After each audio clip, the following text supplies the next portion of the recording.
Welcome into episode 31 of Uncaged Sports Talk.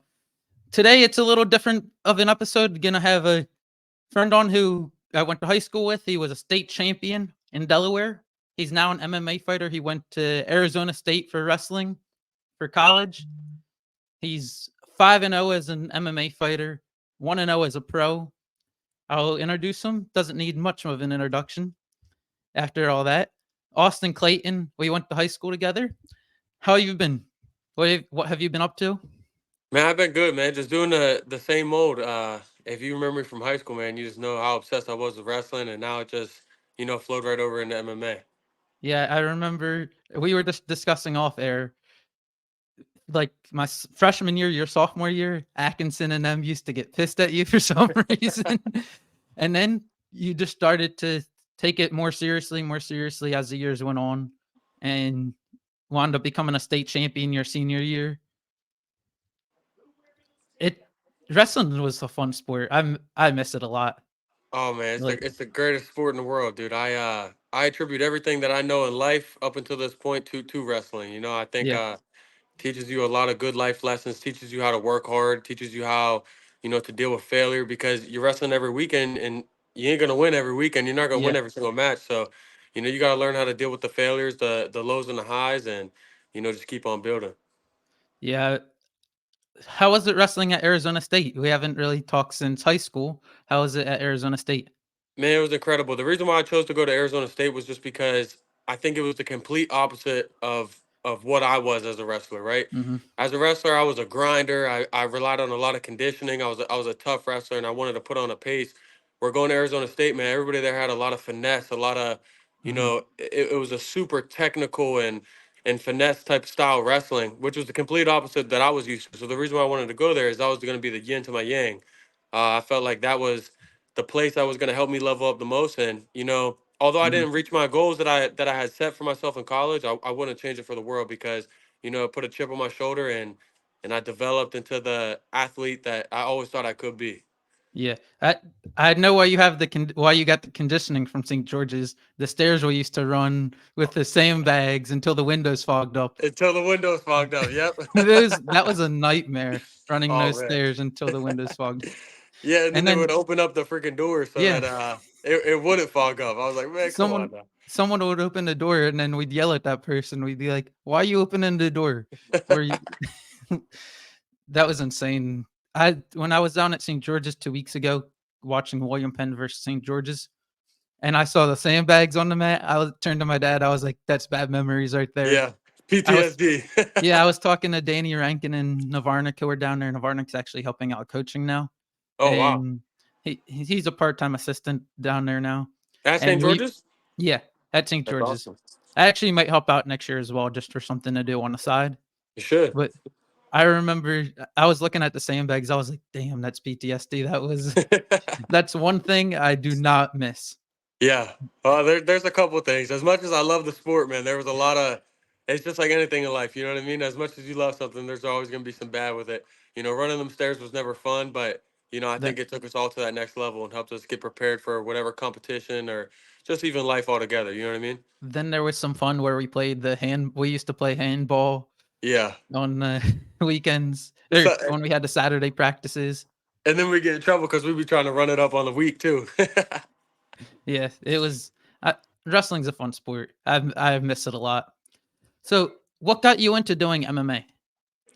Man, honestly, I knew that I wanted to fight MMA since I was a little kid. I remember I used to go downstairs in my basement, and my dad would be watching UFC like in the early days, like when it first started, and I always like I just was intrigued by it. And then he used to always ask me like, "Man, you think you want to do this? You think you want to do this?" And I said I did, and so the whole point in wrestling in the first place was to build that base for Yeah, MMA because, in my opinion, wrestling is by far the best base in MMA. All the best guys have some type of wrestling base. And so, it really started early. yeah. I I remember like you guys would talk about it with like Davis, who eventually came in. Yeah. Eustace, I think, did jiu-jitsu at one point. Yep. I think he wasn't. I wasn't there when he was. I don't think either of us were there when he was there. Rocco, didn't he get into Rocco. like Yeah. MMA Yeah. He used to. I don't know for if he some got an time? MMA, but he helped out a lot of people.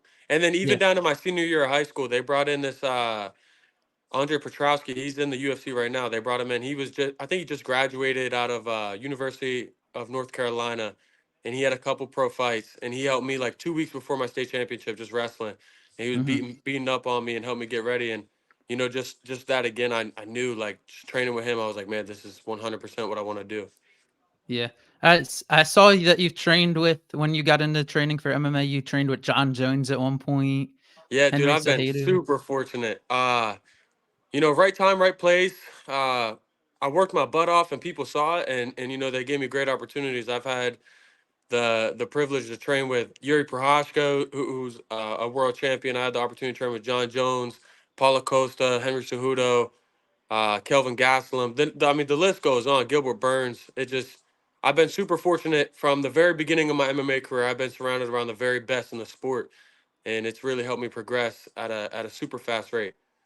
Yeah, I've been trying to keep up through Instagram and all. Whenever I see that you have a fight, I'm following along closely to see what the results were. Yeah. Each time I see that you win too, it's like, gotta win the next one. Oh yeah. Yeah. I feel like it's been my life since a little kid. It's always what's next. You know what I mean? I have a hard Yeah. time soaking in like the moment. I try my hardest, but it's so hard to be in the moment when all I can see is how great my future is going to be. You know what I mean? I Mhm. feel like I have such a bright future ahead of myself with such a great team around me and a great support system. I feel like I can't lose, even if I have a failure here or there. At the end of the day, the bigger picture, I can't lose. Yeah, what are your goals moving forward in MMA? What do you hope to achieve in Nothing the less near than the future best, and man. maybe the long future? Nothing less than the best, man. Short term, just continue winning my fights, continue dominating and building a brand. So one day I can create a platform for myself and my Mhm. family and provide for my future family. But man, long term, I mean, the whole reason why I'm in this game is the same reason why I got into wrestling. Uh, I want to be the best. I want to be number one. So at one point in time, the best thing that I could imagine was being a state champ of Delaware. As soon as I did that, I enjoyed it for one day, and then the next day I was already thinking, okay, now I want to win nationals. And then I didn't end up winning nationals. And then I went to college and I was like, I want to be a national champion. You know what I mean? I didn't even think about conference champion. I was just thinking I want to be NCAA national champion. Again, didn't reach those goals. Uh, but it put a chip on my shoulder, and I know what I'm capable of, right? And I feel Mhm. like as time went on, I really developed mentally, and I got this confidence that has truly allowed me to be who I really am. I feel like in wrestling, you would go out and wrestle a match sometimes and be like, man, I'm better than that, and I Mhm. dealt with that for a very long time. Even winning a state title, even beating a lot of good guys in college. I never felt like I was like the best Austin Clayton that I could be, the Austin Clayton that I knew. And in MMA, I feel like I'm starting to unravel that Austin Clayton. And it's only a matter of time, man. It's just I'm putting the work in. I'm obsessed.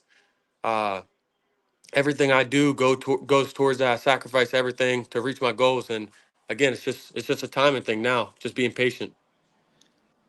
Speaking of a timing thing, you got a fight coming up March 9th, which is the reason I reached out to you and what sparked having you come on here. What are you looking for in that fight? Any plans for that fight? Or Man, without I getting really into want to. specifics, giving too much away, There's obviously. nothing I could give away that can help this guy beat me. Like I said, I train my butt off, and he can know my whole game plan, and I still am gonna be able to run through him and execute it because that's where my confidence is, and my confidence lies in my preparation. So what do I plan on doing on March 9th? On March 9th, I plan on going into that cage in Phoenix, Arizona, and just smashing this guy all together. Whatever comes, I'll take. But ultimately, I want to go in there and I want to show my hands. Mhm. Everybody looks at me as a wrestler, and I have much more skills than that. So I want to be able to show the world the development in my skills, and a lot of that is going to come within my hands. So I think this guy, he's crazy, man. This guy's crazy. He's down to fight. Like this guy he's a fighter. That's what he is, 100%. I don't think he's the technically the best or anything like that, but he's coming in, he's ready to take my head off. So I'm gonna show him, skills pay the bills, and I'm gonna put him away early in the first round. Yeah, I was going through your like resume as a MMA fighter, what you've done in each of your fights before coming on here today, and every fight's been done in the first round except for your first ever fight, Yeah, which your first ever fight still raw, yeah, like in terms of fighting, and then ever since then it's been TKOs in the first round. yep. It No, dude, my first fight was actually crazy, dude, because one, it was like that was the start of my dreams, right? Like yeah. finally I'm doing what I've always wanted to do. So the biggest adrenaline dump in my life. I've been in a couple of street fights in my life, and I have never had an adrenaline dump like that. Like it was crazy, dude. From the 30 seconds in, I was dead tired. And I'm like, dude, I've been training for 12 weeks. I'm already tired. Like, this is crazy. But also, that was probably, in my opinion, by far my best opponent. I believe he was a brown or a black belt in jiu-jitsu. He was a black belt in judo. He's been training MMA since he was a little kid, and he wrestled Division 1 college wrestling like Mhm. myself. So, and we wrestled in college, so I knew who he was. We wrestled before, and he was a young, hungry kid. He's actually, I don't know if he's still fighting right now. I know he had a big injury after our fight. Uh, but if he continued on fighting and developed his skills on his feet with striking, I think he could be. I definitely think he could be in the UFC one day. I can actually try to pull it up. He actually only it says only had one amateur fight and nothing else Yeah, after. it's crazy. I Yeah. saw him. I saw him a couple months after our fight, dude, and he was like, "Man, the dude probably had to be 200 pounds. He tore his ACL or something like that. Something happened with his knee, and this guy was Mhm. like massive. I just could not believe it. Oh, I was wow. like, dude, no way is that the guy that I fought." Yeah. It's been crazy just watching all together, all your fights. Like, I I remember I haven't had a chance to truly tune in yet to a fight, like, actually pay for, like, the pay-per-view or whatever, Yeah, but I've when I keep up when I've been watching, I'm like, "Damn, he just keeps dominating these opponents with dude, it's preparation, man. I get to train with the best guys in the world. So when I step in the cage with these guys, I just don't think that they are putting in the work that I'm putting Yeah. in. It just goes back to high school. You know what I mean? Like uh, a lot of people would come in and do like our routine, right? So at St. George's, we would have, maybe say you'd go in the morning, you do your own conditioning, and then you come to practice at 3:30. We practice for an hour and a half, 2 hours, then you go home. That was never my schedule. I would wake up, I'd go for a run. I'd go to school all day, and I'd go to practice 2:30 to 4:30. Everybody leaves. I'll go to a weightlifting program, right? I had a strength and conditioning, and then after that, I would come home and I would wrestle, do private lessons with two Division 1 guys from University of Maryland, the Snook brothers. Mhm. So that was every single day. I was beating my body up, and that's just same with MMA, man. I got the blueprint from my dad. He did it in a different craft, but it works in everything in Mhm. life. You know what I mean? If you're willing to put that work in, uh, like I said, you may fall short here and there, but you can't lose in the grand scheme of things. Yeah. And I don't think these guys are doing what I'm doing, I and was therefore I go in and I have the ultimate confidence. that takes me back to I was just talking to Navarnik on Saturday. He's Yeah, another state champion as well, for people who don't know the name, Nick Navarnik. But I was talking to him on Saturday about Creighton, something Creighton used to teach us. yeah, Beat your opponent in everything you do. yep, Like, he used to say, whether you're tying shoes, tie your shoes faster than your opponent. He I was watching some of the matches, like, kids weren't, like, hustling back to the center. He used to say, "Beat your opponent back to the center." It yep. can be demoralizing to your opponent. He was like, "Beat your opponent in everything you do, whether And it's the number one training thing I remember from or." Creighton, dude, is make your bed in the morning. You know what I mean? Remember he used to always say that about I his remember brother. that That's what his saying brother now. said. Yeah, And that goes back to what you're saying, man. Beating your opponent in everything you do. It's waking up, making your bed, doing the small things, right, and yeah, doing the best you can at the small things. And if you do it in the small things, it'll happen in the big things too. yeah. When I was watching some of the matches on Saturday at the Blue Hun Conference, I was like, "These kids are just walking back to the center." Like, Yep, I know I wasn't the best wrestler, but, like, beat your opponent back to the center at least. Beat him in yep, that. It's like it's if it's third period, 30 seconds to go, close the match, and you're running back to the center, your opponent's gonna be like, "What the hell is this dude insane?" yeah, And it can mentally break the person as well. That's another thing Creighton used to be like harp on. If you break your opponent, that's like mentally. That's the one thing he loved to do. He used to say. Dude, that's how I won my state title, man. I mean, everybody who was around my time knows that I probably wasn't the best wrestler in that bracket that year. I mean, I never beat Lucas Hudson. I was 0-3 against him in my career, and I was 0-3 against Zeke Marcosi in my career. In my opinion, Zeke Marcosi was by far the best wrestler in the weight class. Uh, he beat some really high level guys. He just never had the conditioning to go a full 6 minutes. Like I remember we went Mhm, to NHSCA's all together, and he beat the California State champ in the backside of the bracket because it was like 1.5, 1.5, 1.5. mhm. Like the periods are shortened. So if you get, I mean, skill for skill, that guy could go with anybody in the country. He just didn't have the heart and conditioning to be able to go. The reason why I beat him is I broke him, and it goes back to going Yeah. back into the center, pushing him out of bounds, like just getting rough and rowdy. I made it a tough wrestling match for him. I was down 6-0 in the first 30 seconds of that match. I ended up winning 9-7. Like, Oh, you know what I yeah. mean? So that what Creighton said, man, that and I remember that from Tyrant, dude. From when I used to wrestle at the Tyrant Wrestling Club. I remember him as a young kid, and I always held on to that thing because I was never the best wrestler. I was never the most talented guy. I never was like that freak athlete that was just like special. I was the guy who had to work my butt off, and people called me a tryhard because they're like, "Bro, you care way too much about this sport. Like, it's just a sport." And to me, it was my life. That was everything I ever wanted to do, and I loved it so much. Yeah. Before coming on, we were talking about like my cousin who's wrestling now for William Penn. His name's Eric Holmes. If people are reading the bottom, it says he's the 9 seed in the state tournament, but coming up for Delaware, he's gonna have to wrestle a kid who's a 3-time state champion. One thing he can do to give himself an edge that might shock the other kid: beat his opponent back to the center, throw him off. Like Yep. even if he's losing the match, beat him back to the center. It could shock him. Be like, this kid's not giving up. Giving up. Yeah. He's still going, even if No, you're absolutely. getting out wrestled. And then maybe you find a moment where where you mentally break him just because of that, and you strike. You get because my cousin's not going to be able to out wrestle him. Like I'll be the first to admit it, but if he can get a pin, he can easily get a pin. Someone can get a pin anytime. It's like in If you, boxing and MMA. They always say you got a puncher's chance. yeah, So when he has that opportunity, he needs to jump on it. be, And like you're saying, just make it a fight, man. Make it a fight. Skill for skill, it's going to be hard. But if you make it a fight, man, that mhm. creates a lot of openings and opportunities. Beat him in the little things. Yep. When you go out of bounds, beat him back to the center.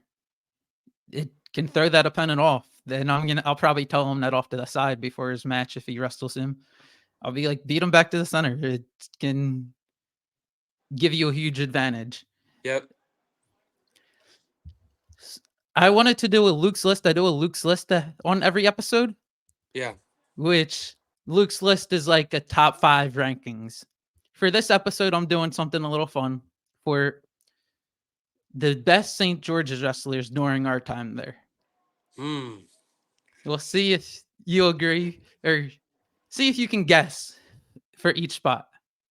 Number 5, From who do when you we think? were there, like Yeah, our time there. Okay. yeah. I mean, you got to have Nick Navarnik up there for sure. He well, I go from 5 to 1 for it. 5-1. Hmm. Yeah, Man, were you there when Brandon Hurd was there? yeah. He was there my freshman and sophomore year. But he's not 5. He was. Oh man, this is gonna be hard. You got Chilson. You got Brandon Hurd. You got Navarnik. That's 3. I actually don't have Chilson on there just because I only wrestled with him for 1 year. Okay. So I don't remember much of it. So that means Brandon Hurd and Navarnik are on there. Yeah. I'm gonna say myself is on there. Yeah. And then there's 2 more. They were in the same grade. Were they older or younger than me? They were younger. They were in your Pantages. I was considering putting him on there, but there's 2 other people. Hmm. I'll show you and then see if actually we'll see if you can guess. I'll give you one more guess for or 2 more guesses since there's 2 more people. Um. They were a year below me and you were a year ahead of me, so 2 years below you. Man, I forget, dude. I'm blanking so One hard. of one of them was a state runner up 1 year. Jay Carrion. There's I actually didn't even add him, but there's I'll show you. Number 5, Danny Rankin. Danny Rankin. I Yes, was going sir. through some of the brackets some of the years. He did good in some of the state tournaments. Yeah. No, he was always right there. Always Yeah, right there. And me and him still talk to this day, dude. And we always say, man, if he would have just locked in truly, man, he would have been yeah. a stud, dude. Because he came in freshman year and he was balling. I was looking at the tournament for his senior year. For some reason, he wasn't on the bracket, but it also said for the weight class I think he would have been, it said a bye for someone. Yeah. So I don't know if he missed weight or something or whatever, but he was a 2 seed. I'm guessing if that was his spot Yeah. that year and just didn't get a chance to wrestle in that state tournament for whatever reason. Coming in at number 4, Brandon Hurd. Mm-hmm. Brandon was a stud, Yeah, dude. he was really good. He was one of our better wrestlers when we went to the state championship as a team. Honestly, I think Brandon. I think, man, I can't believe Brandon never won a state title because it had to be just one. He had tough brackets. He always had tough Mhm. brackets. He has a lot of good guys in his bracket, but also, man, there was just like that mental hurdle that it seemed like he never could just get over because everybody knows Brandon Hurd in that practice room was a dog. You know what I mean? Yeah. Everybody knew. I remember I had to get beat up by him a couple times until I could get that middle circle. Man, I wanted that middle circle in that room. Coming in at number 3, you haven't said this person yet, but he was a state runner-up one year, and he came in 3rd another year. Sebastian Sai. Sebastian, bro. Oh my God. How could I forget Sebastian, bro? Sebastian was a character, man. That Yeah. guy was something else. It's another, like, kind of thing with, like, Danny. If Sebastian took it just a tiny more serious, Yeah. state champion. Yep. No, Like, absolutely. a little more effort, like, a little more effort, not putting in, like I think just focus would be the yeah, word. a little You know more what I mean? focused, yeah. Yep. And he could have been a state champion. He was a state runner-up one year and was in 3rd another year, I think. His Yeah. 3rd his senior year, and his sophomore year, he was 2nd, or junior year, he was 2nd. He had a good run. Number 2 is Navarnik. I have My him at dog. number 2 just because I have you at number 1 because of what you've done after. You've had, Yeah. like, the most successful career after. Navarnik in the state tournaments as a sophomore, he He, was a 1 dude, he should seed. have won, man. He should have won it, man. Yeah, I think it said he got to the finals looking at the He lost looking to at the Greg Baum, I bracket. think. Yeah, and then he got Senior 3rd year, the who he following beat? He year. beat Harry Latch senior year. I can pull it up right now. Track wrestling has been a friend recently. I also while I'm looking it up, I heard you all mentioning Lucas Hudson. Yeah. I Yeah. remember I remember hearing the name, and I think the reason I brought that up is because I might be doing an adult wrestling tournament soon, just to try Really? it since I haven't wrestled in so long. Yeah. So I might just see how I do. And I saw that he was in like one of the Mawas last year for the weight Yeah. class I'd be in, so I'd have to wrestle him. I'll That's get good, bro. my Hey, he ass goes for beat. he goes for big moves, man. He goes for big moves. I'm No, gonna you get know the weirdest thing about destroyed. Lucas, dude, is like I don't know. He was really good. I think freshman year or sophomore year, he was like a state runner up. Like he's been at the top. Mhm, Like when we were in high school, he was at the top for a very long time. But for some reason, bro, I remember vividly. We're in the parade of champions, right? Before the state finals, and they would have us stand next to each other. Like you have the people going for first place, the people going for third place, so on and so forth. And I'm in my group for 182, and he is just talking so much shit. Like, and I'm like, bro, like I know I never beat this kid before. I was 0-3, but like he's like right there in front of me talking all this shit. Like, and I'm like, bro, who is this guy, bro? Like this is, and then whenever I beat him, dude, and just like at that point in time, man, it just felt so good because I'm like, man, you talked mhm. all that shit on me just to be right here on your knees crying. I I just found the bracket from Navarnik when he won. It was against Harry Latch, I believe it says Sally's. Yeah. I wish it let me watch, but I don't pay for Flow or I Track. remember that. I remember that But match actually. I was so happy for he Nick, won man. Nick 7 to Nick was a 2. great kid, dude.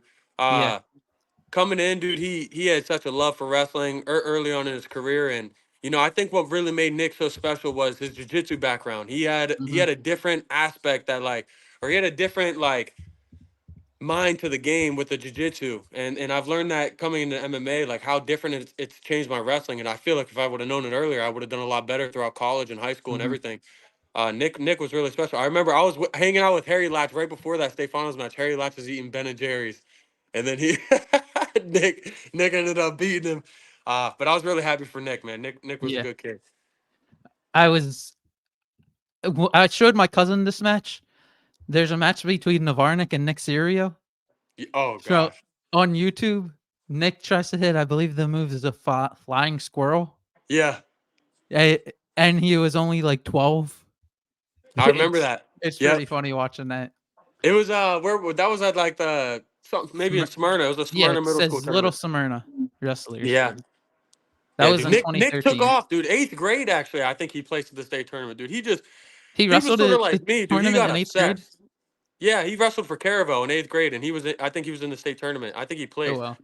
Like, Yeah. man, I remember him at Tyrants, dude. We came in around the same time, and he was sort of similar to me. He started off a little bit better than I was, but he had a little bit more of like a natural gift with it.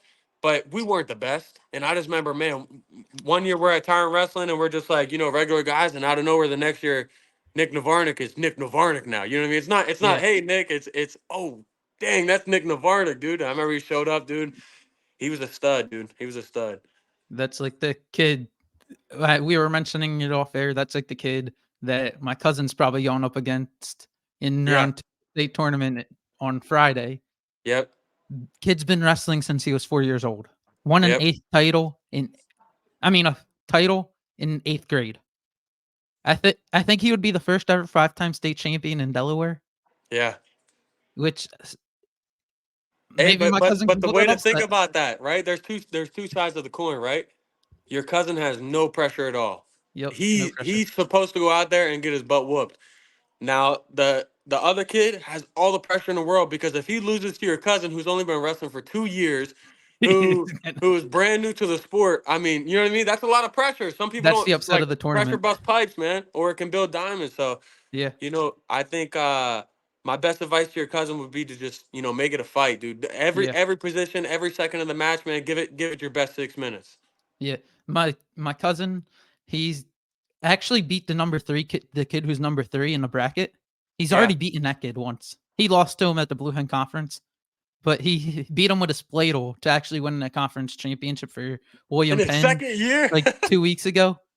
And the kid Gavin Sheehan from St. George's that name sounds familiar. Yeah. is ranked number 3 in the bracket now, and Eric already beat him once. So he's Wow. beaten some top kids in the bracket.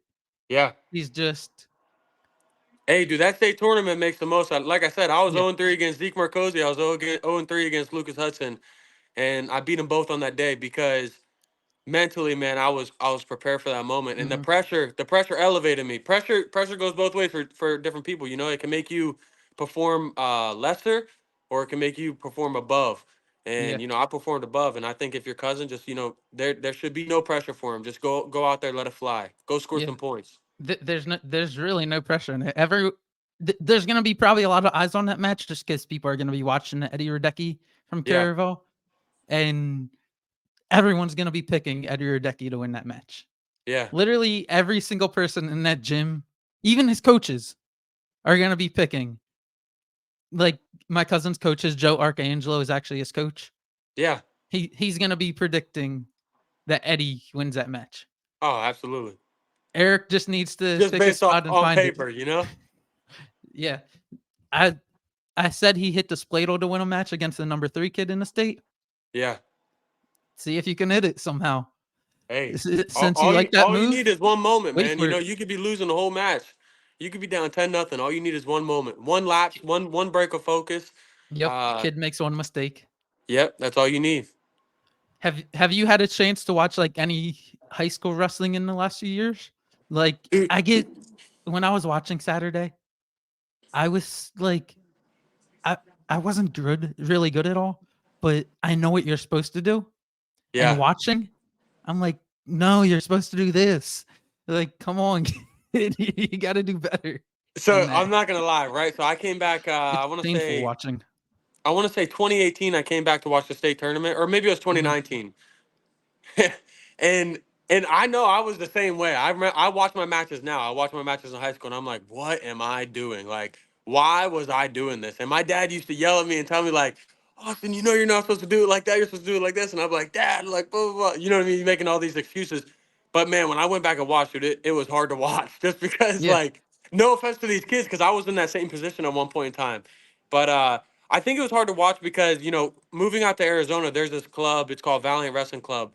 Henry Cejudo's brother, Angel Cejudo, who was a four-timer. He was on the he went out to the Olympic Training Center, all that stuff. Just a insanely good wrestler. Both of them were insanely good. They have this club, and in this, they have a school now. It turned to a school. It's a prep school, and man, dude, these kids are in high school, and they're better than some guys I watched in college. Like it is like wrestling has just evolved so much, Mm-hmm. and I just feel like, when I went back and watched in 2019 or 2018, whenever it was, uh, after going to see these clubs in Arizona and some of these prep schools, it was like, I'm coming back, I'm like, what the heck? Like, this is high Yeah. school too. But it's part of the process. There's a lot of great coaches out in Delaware, and, they're doing their best to, help these kids grow, evolve, and elevate. And it's just a Yeah. matter of time. A lot of it's on Uh, the kids, though, too. I was just like, when I was watching, I was just like, what are you doing, kid? You got it. Like, there was a kid for St. George's. He was down by 2 with like a minute left or something. Maybe Yeah. down by 3 with like a minute left or something. And he was just head to head, next ear to ear next to the kid. And I was like sitting in the stands. I was like, you gotta go. You gotta make a move. Yep. Williams was yelling, you gotta go. You gotta go. You gotta make a move. Yep. There was another match that a kid was down by 3 with 12 seconds to go. And I was thinking in my mind, what do you do in this scenario? Because he was on bottom. They were about to Mhm. like blow the whistle for the final 12 seconds. I was like, there's only like one move you can do in this scenario. Basically, sit back into the purse and try to spin and Yeah. get a reversal and then get 2 point or a tilt for back Yeah. points that late. But he just tried to stand up. I'm like, trying to stand up with that little time left. Yeah, You're they're just almost gonna putting end up yourself in a stalling it bad. out. Yeah. I was like, you gotta go to. There's only like one move you can do in that scenario with Yeah. 12 seconds left, down by 3. But dude, I even do that same thing to myself. Like I watch some of my old college matches and I'm like, man, like what am I doing? Yeah. Like the lack of urgency, the lack of fundamentals, the desire to go do some crazy move instead of just doing the basics. You know what I mean? Like I Mhm. always wanted to do some crazy stuff in a match instead of just focusing on the fundamentals and the basics because like I said earlier, man, skills pay the bills, and all that crazy stuff is cool. It's good, but in the most important moments, it's the most simple things that win the match. You know Yeah. what I mean? But I think that just comes with age. I think we're getting a little bit older, a little bit wiser, a little bit more mature, and we're looking and we're like, man, like Yeah. with a 24, 25-year old mindset, looking back on our 16, 17, 18-year-old self, it's like, man, what were we doing, man? You know what I mean? Yeah. I always think with myself too. I was better at like practicing, like teach, like with my practice people I would practice with. I was always good at like teaching them, like because I Yeah, would sometimes practice with some newer kids. I was always good at teaching the moves. Just when it came to actually wrestling, I just couldn't execute. I yeah, was telling my dad and my cousin when I would shoot without fail, my head would go down. And I yep, know it's not supposed to, but yeah. without fail, my head would go down every single time. But I know what you're supposed to do. Just I wasn't good at executing. Just needed more reps. You just needed more reps, Luke. I should have done more like off season stuff, but I did. I just wasn't the best. It's a very fun sport, though. I was telling you off air, I might be Yeah, coaching soon for St. George's, like part time assistant coach, I like what think that'd be Navarnik's awesome, man. doing, just to help teach the kids, just get back into the sport one way or another, give back, Yeah, which it's fun to give back.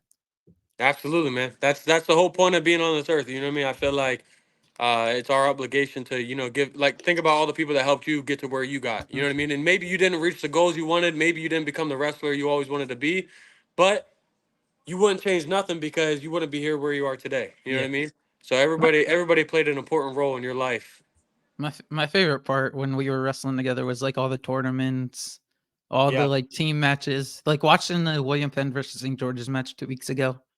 I was Oh like, man. this is like exciting. Like, I miss it. Like Oh, those days were the best, dude. We the would have so much strategy to like, matches for the yep, coaches. Like I was like for my cousin who was wrestling the Gavin kid the first time he ever wrestled him. yeah, Gavin was ranked, my cousin wasn't at the time. And it was like the final like 4 matches of the meet. And William Penn was up. I was like, just don't get stuck. yeah, Like your job right here, don't get stuck. Don't give up 6. Keep them to 3, and that's a win for my cousin going up against a ranked wrestler in a team yep. match. Then he pinned him, and I was shocked, and he was happily And surprised. that's a But big swing because not only yeah, was William Penn probably expecting at least 3, probably more, they you, got swung on the other way. yeah, you're expecting to give up 3. You're expecting to lose a match. His job is to go in there and not get pinned, not give up 6. Instead, he Yeah, got 6 for his team. yep. Like just a strategy to matches. You're like, some people's job is just to go in there and not get pinned. Oh, I remember those days, dude. Those were all the big dual meets for Smyrna versus Cape versus William Milford, Penn. Yeah, Milford. They would IR. they would bump us. They would switch us all around. They would. It was Yeah. crazy, man. I remember during our do you remember during our sophomore year or my sophomore year, your junior year, the coaches did where someone got pinned on the team, we had to do 10 push-ups for every single pin Yeah. the following practice. Yep. So if 6 people if 10 people got pinned in a tournament, that was 100 push-ups we had to do at practice. Yep. I made it a goal that year not to get pinned. I was like, I'm not getting pinned. Oh That's man. one accomplishment I'll take with myself, And not you getting did you pinned. did not want to be the one who's causing Yeah. the team to give the push up. Yeah, I was like, I don't want to do 10 push-ups. I'm not getting pinned this entire year. I might not win many matches, but I'm not Yeah. getting pinned. Yep.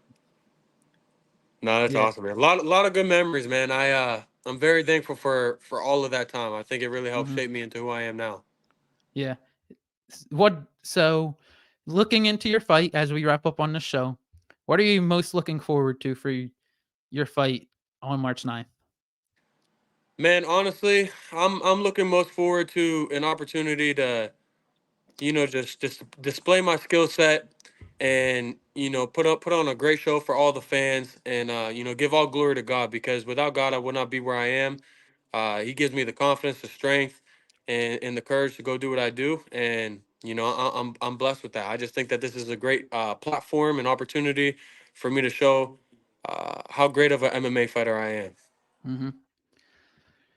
Yeah, good luck to you in that match. I hope one day you'll be in the UFC, which would be I will. amazing to watch. Right here, Luke. Be Right here. It's only a matter of time, my brother. Only a matter of time. being 25, 1-0, about to be 2-0. Sky's the limit with that record. Thank you, bro. What's the average age for someone getting into like UFC? Like, I would say probably anywhere from like 28 to 32. mhm, Honestly, it really depends on the weight class. Like the smaller weight classes, they usually get in younger because yeah, uh, they're just so much faster and more technical and stuff like mhm, that. But older weight classes, I mean, they get in anywhere from like 28 to 32, I'd say. So mhm, I'm right on track, yeah, man. My goal is hopefully, God willing, uh, 4-0 by the end of this year, at least 4-0, and then hopefully by the end of next year be in the UFC. So by no. the end of 2025, maybe early 2026, that's my goal. Hopefully at that point too, since I'm doing this podcast, I'll give myself a goal. Hopefully Yeah, I'm on like sports radio at that point. And then when I'm on sports radio, I'll have you on me for your first ever UFC fight. If I'm on absolutely. WIP or something in Philadelphia, Yes, sir. have you on as a guest before your first ever MMA fight Hey, or I UFC I'd fight. love it, man. I'd love That it. would Thank you be very much, bro. Hey, and just thank. remember, bro, it's just like in wrestling, man. Sky's the limit. There's nothing that can Yep. stop you. If you're willing to put in the work, you can achieve anything you want. And I just want to say that I really appreciate you having me on this podcast today, dude. You're doing a great job. Very professional. Uh, and the show is great, man. Thank you for coming on. Thank you for that. It's been a fun episode. Remember everyone to tune in next week. Remember to like, comment, and subscribe. Next week there'll be a fun on this day in history fact that I'm gonna keep in the dark, but a lot of people that watch my podcast already know. But I'll keep that in the dark. I'll share a link too on Twitter and all for my cousin's tournament. People can follow along. Eric Holmes is the 9 seed. It's actually going across the screen right now. If you're watching on YouTube, if you're listening on Spotify, Apple Podcast, he's a 9 seed going up against the 8 seed on Friday and Saturday. Good luck to my cousin, and good luck to Austin on March 9th, which is 2 days after my birthday. There So you go. I got you a birthday gift, man. A big yeah, victory. big victory. I think you had a fight last year, like on the same date, like March 10th. Very, very close. Yeah. Yeah, Yeah. yeah. It was But March 5th, maybe. yeah. Good luck to Austin though in that fight. Hopefully he pulls through. I know he's gonna pull through. I know he puts in the work. That'll do it though for this episode of Uncaged Sports Talk. Tune into Austin's fight on March 9th, where can people find it? There will be a stream link, so if you follow me on Instagram at Austin Clayton, I'll be posting all the pay-per-views and stuff like that. Mm-hmm. I'll have to try to buy it if I'm home that day. I'll buy it and watch. Good luck in that fight. Tune in Thank you, next bro. week, everyone.